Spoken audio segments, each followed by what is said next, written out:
On va regarder DaBaby, le rappeur le plus détesté. La vidéo de Jano.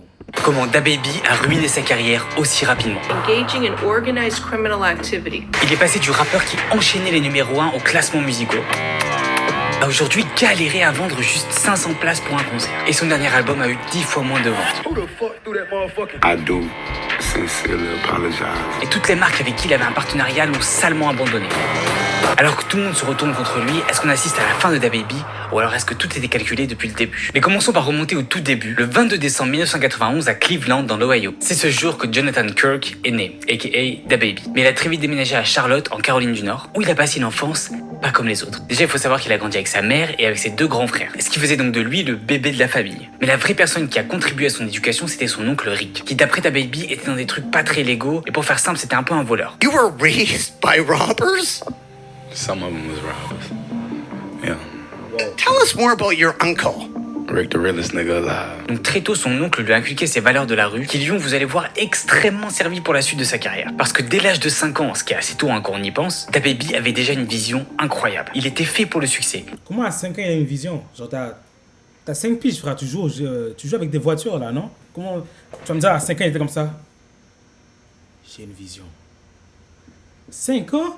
Il était fait pour la fame, il était fait pour l'argent. En gros, avoir un job classique, c'était pas du tout son envie. Et c'est pour ça qu'il a commencé sa vie très frustré par sa situation de départ. Mais la seule chose qui lui manquait pour atteindre ses objectifs, c'était un moyen. Et dans un premier temps, malheureusement, ce moyen n'a pas été la musique, mais le deal dans la rue. Parce que jusqu'à ses 17 ans, DaBaby passait la majorité de ses journées à faire du deal, à faire des affaires dans la rue. Ce qui a quand même développé chez lui des compétences de marketing, des compétences de vente, des compétences de négociation, et aussi la grosse capacité de pouvoir se débrouiller comme ça dans la rue. Donc en gros, si on résume, il a 17 ans, il est jeune, il est ambitieux, il est débrouillard, et il fait principalement de l'argent dans la rue. Sauf que là, vous voyez bien qu'il y a un problème. C'est pas vraiment de cette manière qu'il va atteindre son succès international qu'il veut avoir et devenir millionnaire. Et le truc, c'est que la musique commence à lui trotter dans la tête de plus en plus. Avec des idoles comme 50 Cent, Eminem ou Nelly, c'était clairement la voie qu'il voulait suivre. Ça lui permettrait d'arrêter sa vie de dealer ultra dangereuse et de se mettre enfin à fond dans sa passion qui est le rap. Rapping about stuff that I was really living.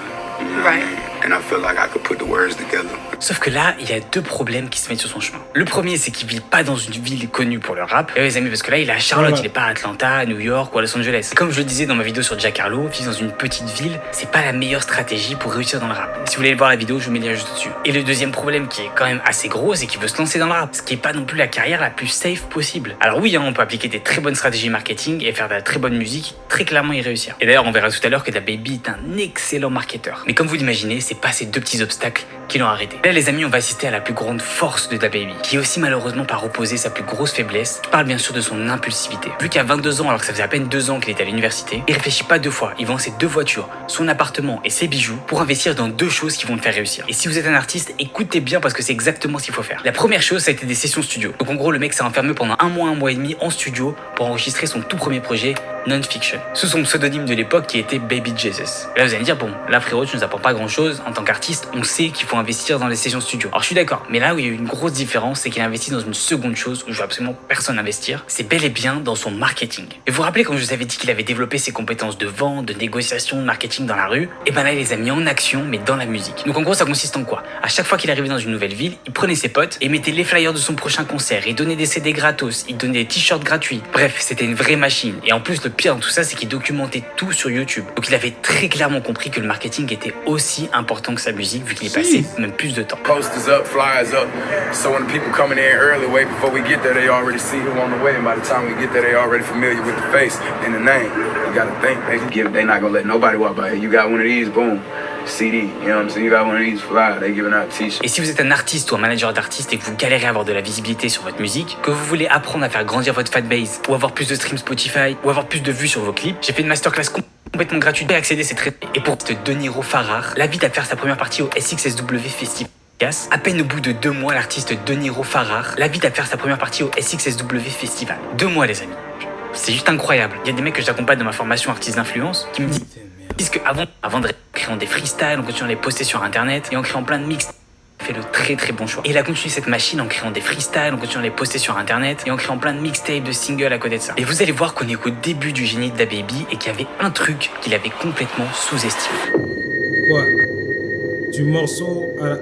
Du berceau Complètement sous-estimé. Du berceau à la cour des camps. mars 2017 à Austin, au Texas. Alors que les gens se précipitent pour aller voir leur artiste préféré sur la scène du festival SXSW, il y a un événement tout autre qui semble attirer l'attention des gens. Et cet événement, les amis, c'est celui-ci. Ouais, vous avez bien vu, c'est DaBaby qui est en train de freestyler habillé en couche-culotte. Le mec est complètement à l'arrache, il a pas de scène, il a pas d'artifice, il y a juste son micro, ses enceintes, bien évidemment sa couche. Donc là, absolument tout le monde est choqué. Parce que comme vous imaginez bien, un rappeur habillé en couche-culotte qui lâche des freestyles en plein milieu d'un festival de rap, ça va se faire connaître. Et là, tout le monde sort son téléphone et commence à filmer DaBaby. Et ça fait un buzz de malade sur Twitter, sur YouTube, sur Insta, partout. Wow. On commence à filmer Je savais pas ça. DaBaby. Et ça fait un buzz de malade sur Twitter, sur DaBaby walk around disappearing. YouTube, sur Insta, partout. Et bien sûr, c'est exactement ce que DaBaby voulait depuis le début. Il savait pertinemment qu'il allait faire le buzz avec cet événement. Enfin, genre, habillé en couche-culotte, c'est normal. I mean, trolling is a general kind of term. Nah, I was marketing. Mais il savait pas que ça allait avoir un impact aussi puissant que ça a eu. Donc le lendemain, absolument tous les médias en parlent partout. D'ailleurs, les amis, pratiquement 90% d'entre vous qui regardent la chaîne ne sont pas abonnés. Et j'essaye d'atteindre les 100 000 abonnés le plus rapide. T'es un génie du marketing, et plus précisément du marketing. La petite cloche pour une notification. Donc pour revenir à DaBaby, quand je vous disais que le mec c'était un génie du marketing et plus précisément du marketing choc, je vous mentais pas. En fait, il a une capacité à trouver des idées ultra virales en se rendant un peu ridicule mais en restant authentique. Et ce qui lui permet complètement gratuitement de faire sa propre pub pour sa propre musique et ainsi se faire connaître par les professionnels de la musique. Et quand je dis professionnels de la musique, je parle pas de n'importe qui. Vu que ces fameux cons. J'en profite pour vous dire d'aller vous abonner à ma chaîne YouTube de Big Johnny. Voilà quoi.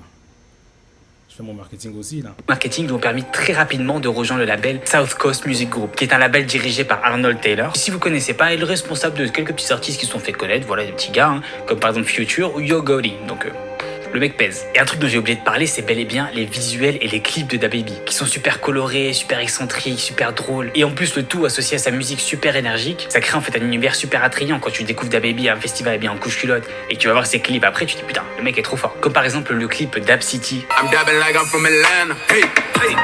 Il est sorti exactement au moment où le dab était super populaire. Et en fait, il a été super intelligent parce qu'il a ciblé l'équipe de football américain des Carolina Panthers. Et en plus, il a eu une chance de malade parce que cette année-là, ils sont allés au Super Bowl. Donc ça a fait encore plus de pub pour sa musique qui était devenue le thème de cette équipe. Justement, ma dernière vidéo parlait des musiques qui sont associées aux équipes de football durant la Coupe du Monde. Je vous invite à aller voir, je mets le lien juste au-dessus. Comme vous pouvez voir, la puissance de DaBaby, c'est de prendre une tendance super populaire et de l'associer à sa musique. Donc moi, quand j'entends des artistes qui me disent « Ah, moi, j'ai pas envie de faire des trucs tendance, genre des TikTok, parce que j'ai l'impression de vendre mon âme ou dénaturer ma musique », bah moi, ça me fait trop rire parce qu'à chaque fois que sur cette chaîne, je raconte une histoire d'un rappeur qui a réussi, on remarque que le mec a exactement fait ça. Mais ce qui a encore plus aidé Ça est égal utiliser le marketing et TikTok. Je ne voulais pas dénaturer sa musique. DaBaby dans son succès musical et ce qui l'a aidé aussi à se professionnaliser dans sa musique, ça a été quand il a attiré l'attention de Jay-Z, qui l'a fait signer en fin 2018 dans son label Roc Nation, ce qui lui a permis notamment de sortir sa mixtape Blank Blank. Mais alors que la carrière de DaBaby est en train de se construire, il y a eu un incident qui a failli complètement tout ruiner. En novembre 2018, alors qu'il va au supermarché pour aller acheter des vêtements pour sa fille, tout se passe bien jusqu'au moment où un mec commence à l'embrouiller. Si vous suivez bien depuis le début, je vous avais prévenu que DaBaby c'était un mec très impulsif, donc c'est pas vraiment la cible facile qu'il faut attaquer. Bref, DaBaby et son agresseur en arrivent très rapidement aux mains, et en une fraction de seconde, DaBaby sort son arme à feu et commence à tirer sur lui.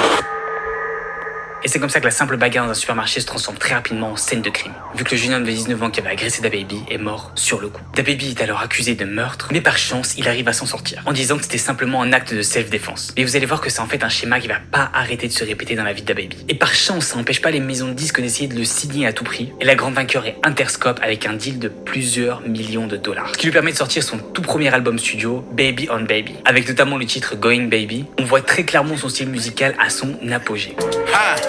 I'm going baby on baby. Les titres sont super bouncy, les instrus super entraînantes, son style visuel encore plus what the fuck. Et en plus de ça, on a des guests comme Offset ou Rich the Kid. Et il y a d'autres titres de malades comme par exemple Sudge. Play if you want, let's do it. I'm a young Yeah, CEO, yeah. sure, yeah. À partir de ce moment-là, on est dans l'âge d'or de DaBaby, qui rentre dans le Billboard 100. Il arrive sur la cover de XXL Magazine 2019. Ouais, à ce temps-là, tout le monde parlait de DaBaby, hein. Genre quand le hein. Vanessa Van est sorti là, ça, DaBaby était partout.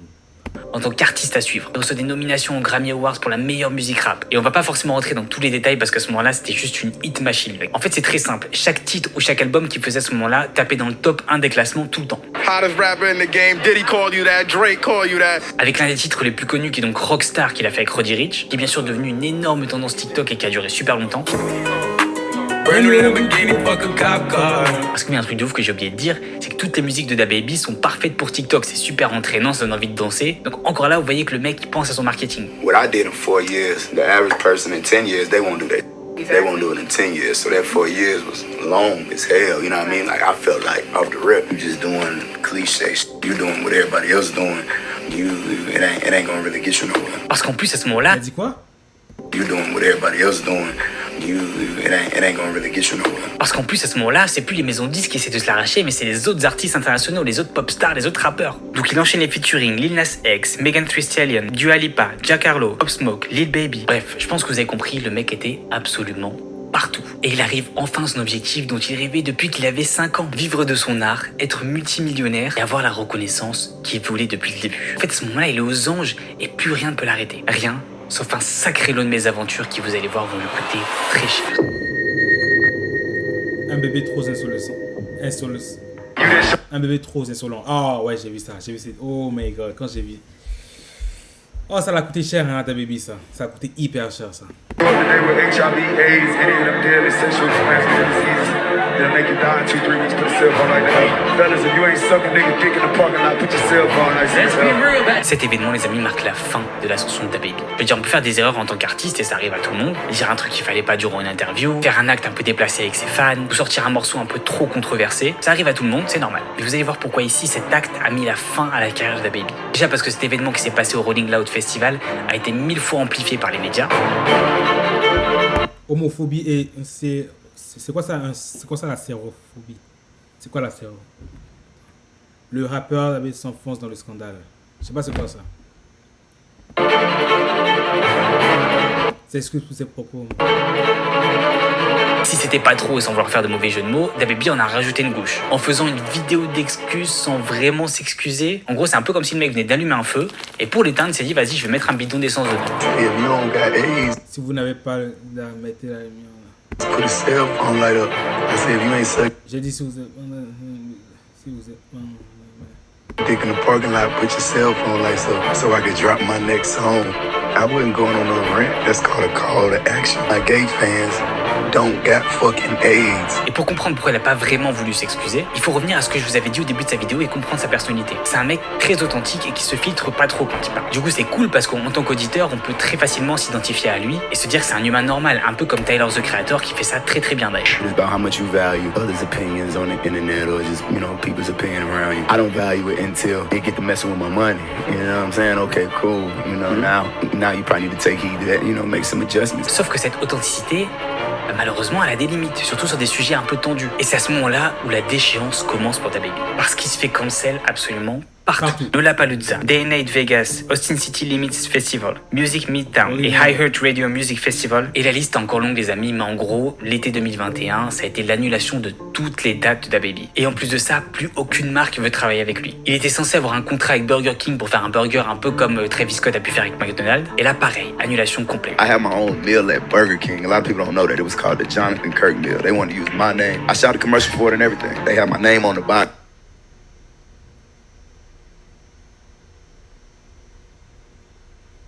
Everything like that. No, that's when all the controversy. Et la marque de vêtements Bowman avec qui il avait un contrat annule aussi. Et pour finir, l'industrie musicale elle-même qu'il avait auparavant accueillie se retourne contre lui. Avec notamment Dua Lipa avec qui il avait fait le titre Levitating, qui dit, je cite, « Je suis choqué et horrifié par les propos de DaBaby. Je reconnais pas la personne avec qui j'ai travaillé. » I had $30 million worth of shows on the schedule before. DaBaby. Je reconnais pas la personne avec qui j'ai travaillé. J'avais des concerts qui valaient $30 millions. $30 million worth of shows on the schedule before December 31st. Sur mon planning avant le 31 décembre, et ils ont tous été annulés, c'est ça? Et si c'était pas déjà assez, DaBaby enchaîne les incidents. Parce que l'année précédente, en 2020, on l'a vu mettre une claque à une fan, on l'a vu même essayer d'embrasser des fans à plusieurs reprises et se prendre un vent monumental. Ou encore plus récemment, en février 2022, où il a agressé Brandon Bills, qui est le frère de l'ex à DaBaby. Et à chaque fois, c'est la même chose. Il essaie de s'excuser, mais il s'excuse pas vraiment. Sauf qu'en voyant que ça crée encore plus de drama, il finit par s'excuser réellement. Donc en fait, le souci, c'est qu'en très peu de temps, il a dirigé toute l'attention vers les controverses et pas vers sa musique. Et ça, les amis, c'est très dangereux en tant qu'artiste. Enfin bref, je me suis posé la question pourquoi il s'est autant auto-saboté. Au début, je me suis dit, peut-être c'est une technique marketing, essayer de créer le buzz et créer un peu d'attention vers lui. Mais en vrai, ma théorie, et je vous laisse me dire ce que vous en pensez en commentaire, c'est qu'il y a eu 2 événements dramatiques juste avant sa descente aux enfers qui l'ont un peu chamboulé. Parce que de 1 en 2019, son père est mort. Et si c'était déjà pas assez, un an après, son grand frère s'est suicidé. Et d'ailleurs, son album Kirk était en hommage à son père. Et My Brother's Keeper était pareil aussi en hommage à son grand frère. Donc en fait, si on essaye de retracer le truc, en même temps qu'il était en train d'exploser dans sa carrière, il y a 2 membres très chers de sa famille qui sont morts. J'essaie pas de lui trouver des excuses, mais c'est juste de se mettre à sa place 5 secondes et comprendre d'où il venait. Comprendre cette espèce de mélange émotionnel entre l'excitation de réussir son rêve de gamin et de perdre des membres de sa famille. Et du coup, on peut se demander qu'est-ce qu'il en est aujourd'hui d'DaBaby, où est-ce qu'elle en est sa carrière, où est-ce qu'il va. Bah écoutez les amis, malheureusement, elle est pas flamboyante. Elle est en réalité montée aussi vite qu'elle est redescendue. Vu que son dernier album, Baby on Baby 2, a été un véritable fiasco, avec seulement 17 000 ventes en première semaine. Et pour vous donner une référence, Blame It on the Baby, qui était un autre album qu'il avait sorti, avait fait 124 000 ventes en première semaine. J'ai fait exprès de mettre en story la pochette du dernier album de DaBaby, sans dire que c'était lui, juste pour voir si des gens l'avaient écouté ou l'avaient reconnu. Et en fait, les résultats parlent d'eux-mêmes parce que 70% d'entre vous n'avaient même pas reconnu la pochette de l'album. Oh my god. Alors qu'on parle quand même de DaBaby qui était le rappeur le plus écouté ces derniers temps. Au passage les amis, venez me suivre sur Insta, c'est @JanoMusic, c'est là-bas où je partage énormément de choses sur le rap. Et en plus on a récemment appris qu'il avait galéré à vendre juste 500 places pour son concert. Alors qu'avant le mec remplissait des festivals entiers. Et en vrai il suffit de regarder ses clips, aujourd'hui il galère à faire 1 million de vues alors que DaBaby normalement c'est 100 millions de vues garantis. Et quand on va sur Spotify on peut se dire bon ok le mec continue quand même à avoir des abonnés. Non, pas 100 millions de vues frère. 100 millions de vues, 100 millions de vues, mais non. Ça c'est sur des hits. Genre, c'est pas sur tous les sons qu'il va faire 100 millions de vues. Il a fait sur le son avec Roddy Ricch, Rockstar. Il a fait sur quelques-uns de ses sons, mais pas tous les sons. Même Drake qui fait pas 100 millions de vues sur tous ses sons. Allez, vas-y. Allez. DaBaby, c'est peut-être 10-20 millions de vues, mais pas 100 millions. 100 millions, c'est un gros hit. Pas garanti 100 millions de vues. Drake, lui, il fait 40 millions, 50 millions, pas 100 millions. Là. Pas sur tous les sons. Alors que DaBaby normalement c'est 100 millions de vues garantis. Et quand on va sur Spotify on peut se dire bon ok le mec continue quand même à avoir des abonnés, il continue quand même à faire des lectures. Sauf que quand on regarde en détail on voit que c'est pas 28 millions, c'est quand même. C'est une musique récente qui marche, mais c'est plutôt ces vieux hits sur lesquels il se repose. Donc la vraie question qu'on peut se poser, c'est quel en est son avenir. Et même si on peut douter d'un retour, selon moi, il y a encore une petite possibilité. Une possibilité qu'il remonte la pente et qu'il arrive à s'en sortir. Parce qu'il a une mentalité de hustler de la rue, en fait. Mais pour ça, il faudrait qu'il fasse 2 choses. La première, c'est faire attention, bien sûr, avant de parler. Je veux dire, faut qu'il se rende compte qu'il est plus dans la rue, mais que maintenant, quand il parle, c'est interprété par des millions de personnes. Donc chaque parole est importante. Et la seconde chose qu'il a déjà commencé à refaire, c'est repartir sur la chose qu'il a fait connaître, c'est-à-dire sa musique et son marketing. Et il a récemment sorti ses freestyles sur sa chaîne YouTube qui sont juste excellents. Si en plus de ça il arrive à devenir indépendant comme l'artiste Russ, là il sera au top. Et un mec qui a réussi à faire du sale ces dernières années grâce à son marketing, c'est bien Central C. Je vous mets la vidéo juste ici les amis et on se retrouve de l'autre côté. Peace out. Donc voilà pour la réaction à DaBaby, le rappeur le plus resté.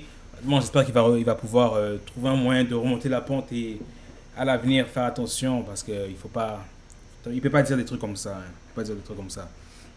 Donc voilà pour la réaction. Dites-moi ce que vous pensez de DaBaby. Dites-moi si vous l'écoutez. Dites-moi si vous pensez qu'il devrait avoir d'autres chances ou pas. Et voilà quoi. Allez, peace pour nos vidéos. Allez vous abonner à ma chaîne.